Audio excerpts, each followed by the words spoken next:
9th of May 2024. This is the victory day in what the Russians call the Great Patriotic War and what the rest of the world knows much better as the Second World War. So the Russians carried out their Victory Day parade and they showcased a lot of their nuclear weapons, including the Sarmat intercontinental ballistic missiles capable of hitting the United States with multiple targetable re-entry warhead, MIRV warheads, and a lot of their other nuclear weaponry. Don't forget that they had also recently carried out military drills to test their tactical nuclear weapons or to war game employment of tactical nuclear weapons on the battlefield to send out clear warning signals, deterrent signals to the West. It is interesting to take a look back at the Second World War. I'll just like to give you an analysis of the number of casualties suffered by each of the combatants in the Second World War, which is very illustrative, very educative. Russia suffered 25 million casualties. 10 million soldiers, 15 million civilians. 25 million casualties were suffered by the Russians. Nazi Germany suffered 7 million casualties. Imperial Japan suffered a total of about 4.2 million casualties. United States, United Kingdom, France, Italy, etc., all told they suffered 1.2 million casualties. These are very authoritative figures given out in the military history books of the Second World War. And this, the amount of bloodletting, gives you a very clear indication of where the fighting was most intense and heaviest. The simple fact in military terms is, though apart from some military historians, very few people know it. And those of us in colonized British India, we were given the impression that the war was won in the Battle of Al Alamein in North Africa or in Imphal, Kohima, etc. I'm sorry, the casualty figures belie that estimate. It is Russia which single-handedly destroyed Nazi Germany. Out of about 400 plus German divisions, that was raised in the Second World War, some people put the figure at about 460 divisions, about 360 to 380 went into Russia and never came out. The seeds of the Ukraine war you can also trace back to the Second World War. The German intelligence, especially the Abwehr, led by Reinhard Gehlen, General Reinhard Gehlen, had to, in the fight against the Soviet Union, had mobilized a lot of the Ukrainian partisans, etc., and Nazified them, used them to carry out atrocities on the Jews. And he had raised partisans to fight in the rear of the Russian forces.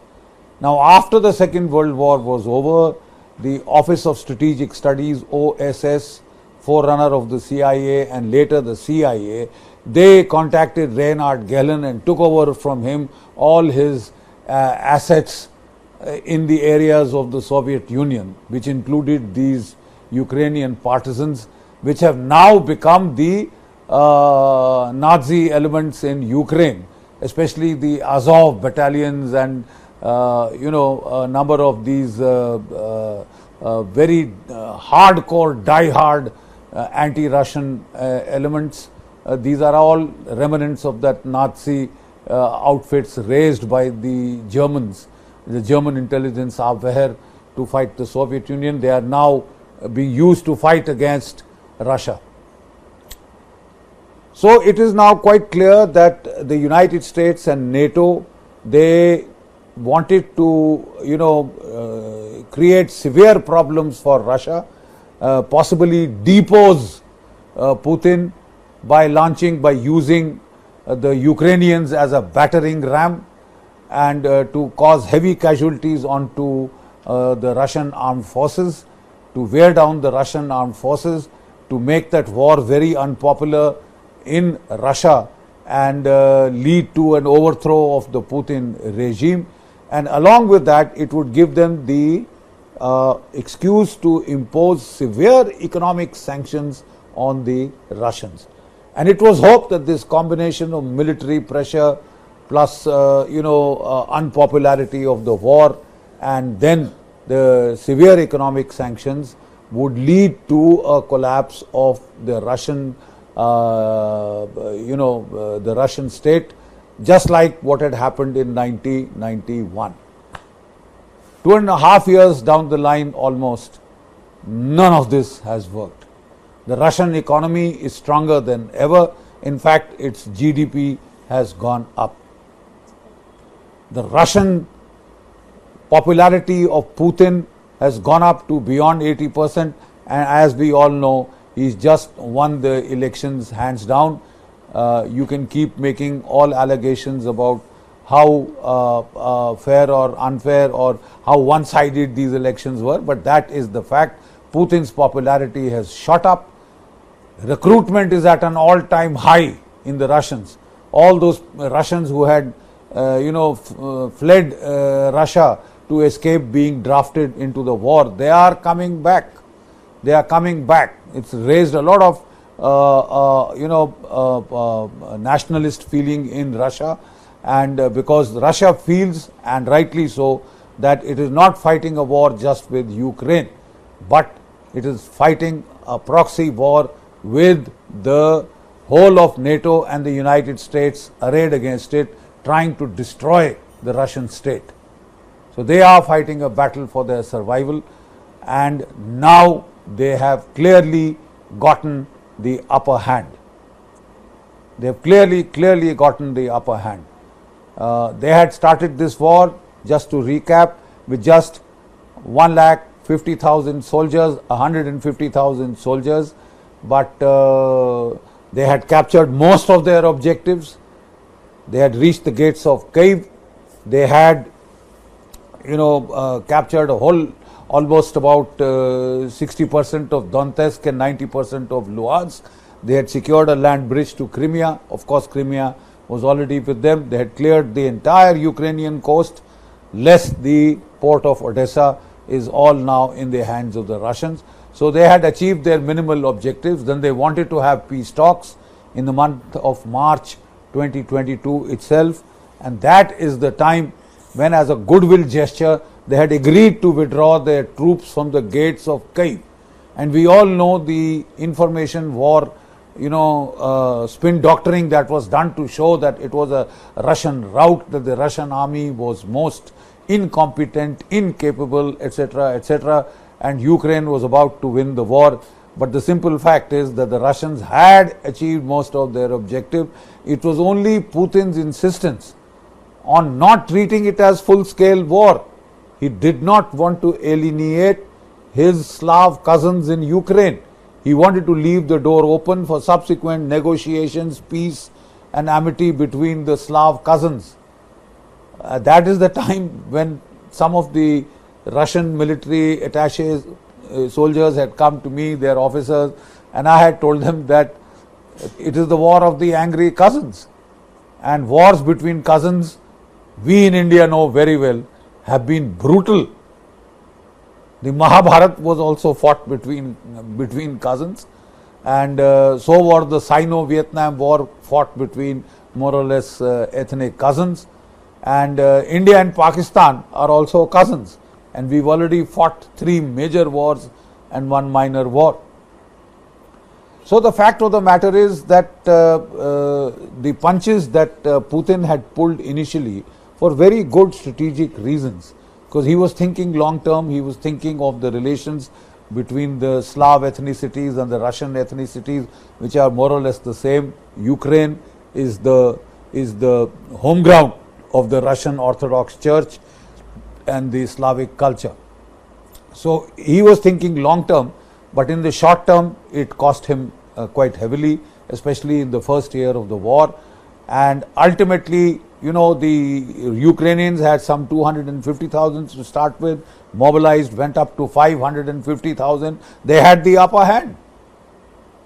You can have all the equipment in the world that you want, but if you don't have men to operate it, I'm afraid you will be in trouble. And the Russians by August, September 2022 were in serious problems in Ukraine because of the shortage of manpower. Ukraine started mounting offensives in Kherson first, and then when the Russians had to pull out troops from Kharkiv to reinforce Kherson, the American satellites picked up the withdrawal of the Russian forces to the Orkil River. They told the Ukrainians, and the Ukrainians quickly put together a 2 brigade size force, and they charged, and they made it look like a great victory. That is the time Russia was forced to mobilize. Putin was forced by his generals to mobilize because there was no other option. Now they have stopped calling it a limited or a special military operation, the term that they used. And you could get into trouble in Russia for calling it war. So they mobilized 300,000 troops. General Sorvakin, he built the Sorvakin line within a matter of months. They built standard triple Russian defenses with dragon teeth, anti-tank ditches, mines and mines. And then they, as per the Russian way of strategic thinking, they then waited for the Ukrainians to attack. The Ukrainians' attack came in 2023. America, NATO were forcing Ukraine to mount offensives, which in hindsight has turned out to be a tragic mistake. It has cost a tremendous amount of casualties to Ukraine without achieving a sausage really. They hardly gained about 200 kilometers, and they have almost, as per the Russian estimates, 100,000 Ukrainians have been killed and wounded. And they lost their entire equipment. The 2 corps that were raised with the help of the United States and NATO, trained in NATO, etc., they came to grief. Now the initiative has passed over to the Russians from last year. This year they are now steadily mounting pressure. They are carrying out shaping operations all across the front.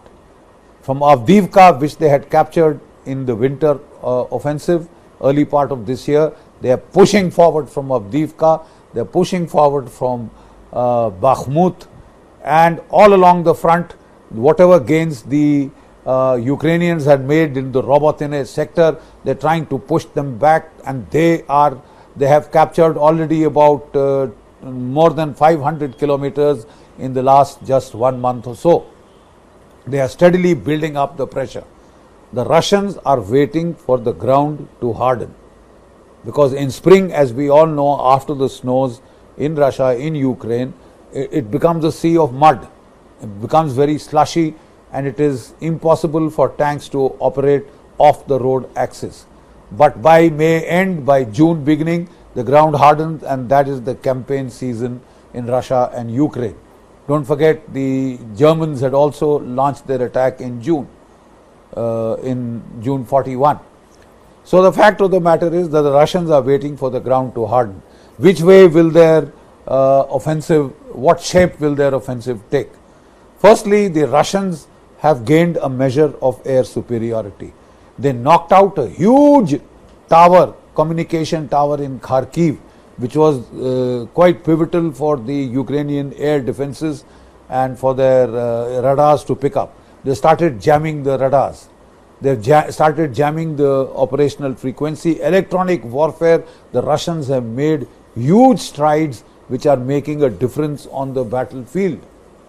So then they have developed a whole series of FAB 1500, 2000 and 3000 kilogram glide toss bombs. These are launched from 20 to 30 kilometers, 35 kilometers away from the target. They have GPS strap-on kits, that is the GLONASS Russian equivalents of the GPS, and they are pretty accurate and they are devastating. 3000 kilograms of explosive. It is with this and with the Russian artillery. The Russians have a clear superiority in artillery.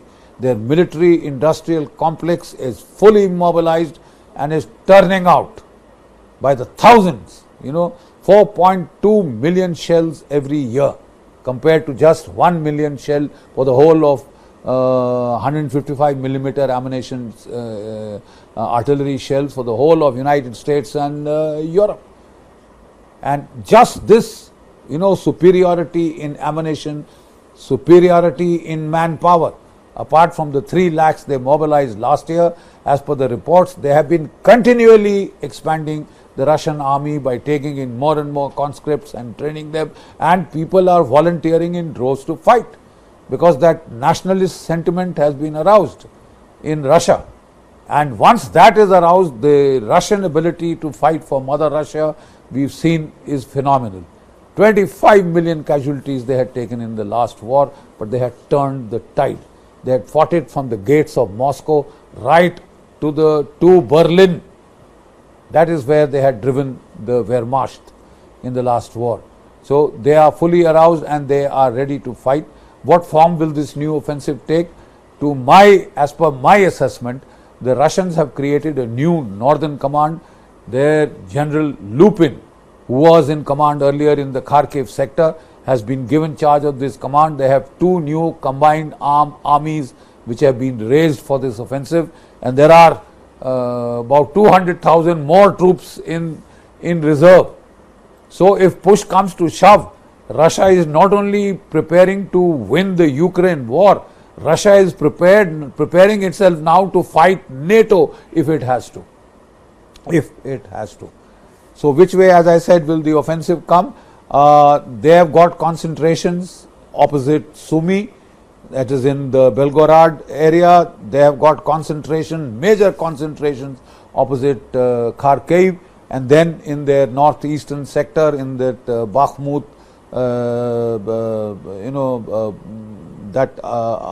the northeastern sector part of it. So the main offensive will come towards Kharkiv, possibly towards Sumy.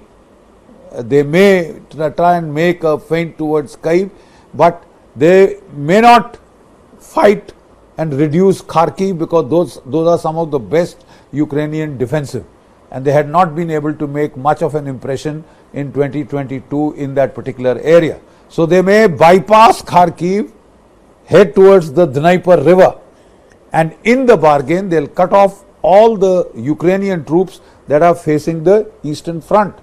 There will be offensives from the southern direction also, and to sort of lean on to the Dnieper River and push all Ukrainian forces on the other side of the Dnieper River. So the air TACMs, their HIMARS, etc., their cruise missiles are all out of range of mainland Russia proper, to give security to mainland Russia.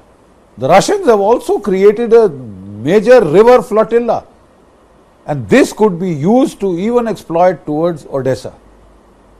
Now, what are the countermeasures that the United States and NATO have in mind? With the deadlock in the American Congress, in the American Senate, the last shipment of weapons that had come to Ukraine was in October 23, and thereafter there was a complete log jam because of what was happening politically in the United States. So that is the time Europe panicked, and even the Americans told the Europeans that you will have to do the heavy lifting. And suddenly you find France, which had been the most reasonable, going out of the way. Macron had gone to Russia before the Russian offensive attack into Ukraine and tried to talk peace, etc. Now suddenly Macron you find turning most hawkish. Macron, Poland and some other countries, they have been threatening to put boots on the ground in Ukraine. This means a direct clash between NATO and Ukraine, which is an extremely dangerous development. The Russians have given a clear warning. You send troops into Ukraine, they will be legitimate targets, whether French, whether Polish, whether American, British, whatever. And they are quite capable of imposing severe attrition, manpower losses by their conventional weapons alone. They are also threatening to use tactical nuclear weapons, for which they have carried out exercises. In the signaling process, this is a very dire signal which we can ignore, the world can ignore only at its own peril. It was considered that the French were, were trying to bluff the Russians into backing off to deter the Russians from launching their main counteroffensive, their May-June counteroffensive, which would have resulted in a rout for the Ukrainians, a major defeat for the Ukrainians. So they were all hoping that they would be able to stave it off by deterring the Russians from this, by threatening to widen the conflict. Don't forget that the NATO and the United States, they are carrying out a major exercise right now. 90,000 troops on the borders of 90,000 troops on the borders of Ukraine have been already deployed, exercise steadfast, so that they can threaten the Russians with a major escalation, horizontal and vertical, to prevent them. The desired end state for NATO and United States is a frozen conflict like in Korea. North Korea, South Korea, frozen along that line. This is what they are going to aim for. It's an election year in the United States. They can't afford a defeat. They cannot afford a loss of face of that order in front of the world. But Russia is now also equally determined, because the cruise missiles supplied by United Kingdom, David Cameron said, the Ukrainians are free to use them against Russian targets deep in the Russian hinterland. And they are already being used against Crimea, which of course the Russians regard as their very own territory, absolutely part of Russian territory. And they have that doctrine, if it is imperiled, they are prepared to escalate to the nuclear level and go in for first use. So we are getting into a very dangerous, very delicate situation. The chances of miscalculation are extremely high. There was talk of the United States 101 Airborne Division coming into Odessa. The French say they have already sent in their 3rd Brigade, elements of the 3rd Brigade, and about 150 odd troops which are manning their Caesar guns. I thought then, when the Russians bluntly posed this question, they said no, this is disinformation, etc. They backed off from there. But the fact is that French and British and American troops, contractors, have been operating in Ukraine for quite some time. So far, the Russians have been trying to hit them occasionally whenever they get a accurate fix. But the fact of the matter is that if this now goes up, the French were talking of committing 1,500 troops initially, and then possibly talking of, with the help of NATO, Poland, etc., all to put in 60,000 boots on the ground. The Russians have said they will go tactical nuclear. They will go tactical. They will not hesitate to go tactical nuclear. Will they? Remains to be seen. But the fact of the matter is, I personally, in my assessment, the Russians have adequate, conventional military capability to cause heavy attrition and losses to whatever European NATO troops or American troops are put on the soil of Ukraine. The French intention was to have a tripwire, to put in troops which the Russians would not dare to attack. I think that is a miscalculation. If the French are placed there in any numbers, the Poles, the Russians will attack them with conventional means, with their Fab 3000s, 2000s, and inflict heavy casualties. Inflict very heavy casualties, which will create a very dangerous escalatory situation, which could absolutely spin out of control. The world will have to watch with bated breath what happens over the next 1 to 2 months. Decisive conflict will occur. The Ukraine conflict will enter its most decisive phase, and it would be in the interest of the whole world to try and stave off this kind of an escalation, confrontation, and go in for peaceful talks and resolution. Russia has put Zelensky on the most wanted list, and some of their top commanders, including their GRU military intelligence and the others, because don't forget, the Russians accuse them of carrying out that massacre in Moscow, in the theater. That is still unfinished business. The Russians are proceeding very methodically. They are proceeding cautiously, but they are proceeding in a very determined way. Their military industrial complex is fully mobilized. They have the manpower and the boots on the ground now, and any escalation could easily spill over the nuclear threshold, the nuclear Rubicon, which would be disastrous for mankind as such. Disastrous. So let us not blunder into World War III. World War I, World War II started in Europe. Europe has been preaching rationality and reason to the rest of the world, and talking of the peace dividend that came after World War II and after the post-Cold War phase. I'm afraid today the Third World War is about to start in Europe if we are not careful enough. The world is staring into the face of Armageddon. Armageddon. And it will become, confusion compounded with chaos if the Chinese also decide to go in for Taiwan, taking advantage of all this preoccupation. The Chinese seem to have chickened out for the time being from any Taiwan scenario. But I would still not rule out a clash, a preliminary clash with Philippines, a naval clash kind of a thing which could escalate there. There is also North Korea, there is also Iran making nuclear threats.